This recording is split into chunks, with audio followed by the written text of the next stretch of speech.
নমস্কার বন্ধুরা, কেমন আছেন সবাই? আমি মধুমিতা রান্নাঘরে আপনাদের আবার স্বাগত। আজ আমি আপনাদের বানিয়ে দেখাবো সরষে ইলিশের ঝাল। তার জন্য প্রথমে আমি কড়াইতে তেল দিয়ে দেব।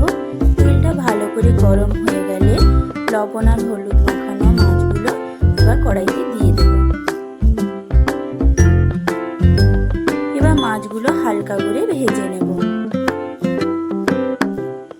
মাছগুলো হালকা করে ভাজা হয়ে গেলে তুলে নেব।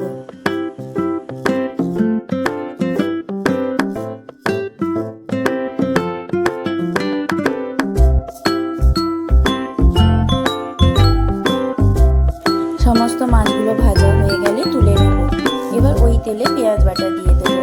এবার পেঁয়াজটা হালকা ভেজে নেব। পেঁয়াজটা হালকা ভাজা হয়ে গেলে টমেটো বাটা দিয়ে দেবো। এবার পেঁয়াজ আর টমেটোটা ভালো করে ভেজে নেব। এবার পরিমাণ মতো হলুদ গুঁড়ো আর লঙ্কা গুঁড়ো দিয়ে মশলাটা ভালো করে কষিয়ে নেব। মশলাটা ভালো করে কষানো হয়ে গেলে সর্ষে বাটা দিয়ে দেবো। এবার একটু নেড়ে পরিমাণ মতো জল দিয়ে দেবো। জলটা ফুটে গেলে ভেজে রাখা মাছগুলো দিয়ে দেব। এবার ঢাকা দিয়ে দেব। তারপর মাছটা সেদ্ধ হয়ে গেলে ঢাকা খুলে পরিমাণ মতো লবণ দিয়ে নামিয়ে নিলেই রেডি হয়ে যাবে সরষে ইলিশের ঝাল।